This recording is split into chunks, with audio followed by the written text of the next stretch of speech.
Is this the end for Sergio Perez? Yes. The Mexican Racing Point driver has had a good run, but come the end of 2020, I think he's going to be hanging up his helmet, at the Racing Point team at least.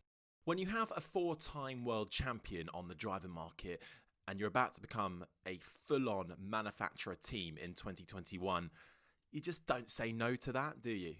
Yes, nothing is confirmed yet, but it does seem logical from the Racing Point side of things to sign Sebastian Vettel in place of one of their drivers when they become Aston Martin next year. But that means they've got to get rid of either Sergio Perez or Lance Stroll.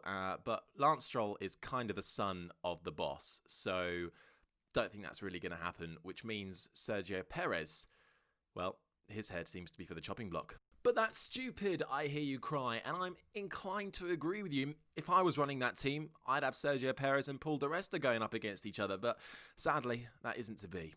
Perez is a very good driver, and if things had played out differently, he might well be a Ferrari driver, or perhaps stayed on at McLaren and enjoyed better days with him, but things never seem to work out for him. The Mexican has been in Formula 1 since 2011, and after a couple of impressive showings with the Sauber F1 team, particularly in 2012, scoring multiple podium finishes, it looked like he may well have become a Ferrari driver in 2013, replacing Felipe Massa, but that sadly never happened. Instead, he cut ties with Ferrari and joined the McLaren Formula 1 team. But inner turmoil, politics, and a pretty rubbish car saw him replaced at the end of the season by Kevin Magnussen, resulting in Perez nearly falling out of F1 entirely.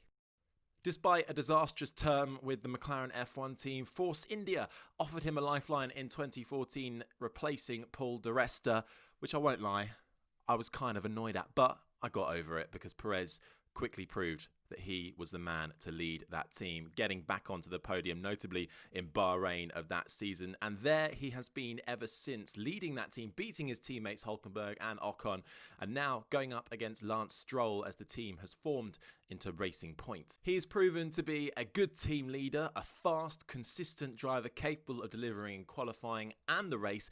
He brings a sizable sponsorship package with him as well. Plus, he's also quite nifty on his tyres as well. So, when Lawrence Stroll came in and saved the Force India team, ploughing billions of his Canadian money into them, renaming it Racing Point and putting his son, Lance Stroll, in alongside Perez, that allowed Perez to become a sort of a team leader role. Despite Stroll being quite a lot younger, he has shown flashes of brilliance, but nowhere near as consistent as Sergio Perez. And now 2020, with Perez clearly relishing that team leadership role, finally in a car that looks like it can be consistently on the podium and even challenging for race wins if the top teams fail to deliver on race day.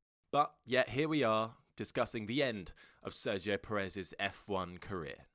Despite having this lucrative money and a tie-up with one of the richest men in the world, it's never quite worked out for him. He's enjoyed an incredibly successful F1 career that many would be jealous of, but I've always seen him as a Ferrari driver, but it's just never quite worked out for him, and maybe in another life he would be up there racing alongside Charles Leclerc, but that door seems to be firmly locked now that Carlos Sainz has signed for the second seat available there. Vettel is on the market, and when you look at it, it points to all things Perez out the door, bye-bye, because Racing Point would be kind of stupid not to sign a 4-time world champion onto their books as they become a fully fledged working team with Aston Martin Racing as their name.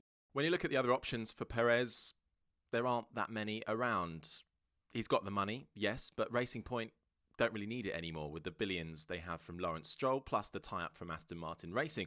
There are a few other options on the grid, notably Haas and Alfa Romeo, but I don't think Perez is really a man to want to go to those teams who aren't particularly performing very well. He's not a man that is in Formula 1 to make up the numbers. Perez is managed by the same man who looked after the careers of Ayrton Senna and Juan Pablo Montoya, to name a few. So he is well looked after and in prime place to stay in Formula 1 or be snapped up by a rival series. But despite their best efforts, it looks like Sergio Perez may well be exiting his Racing Point contract early and rather unceremoniously. At the end of the day, it seems stupid that a driver of Sergio Perez's caliber, experience, the backing he brings, to get rid of him just seems ridiculous. But when you look at the stats on paper, Vettel, a 4-time world champion, is on the market. Racing Point are well backed with a lot of money now. And going into next season, they'll be called Aston Martin Racing. Finally, a fully fledged manufacturer team.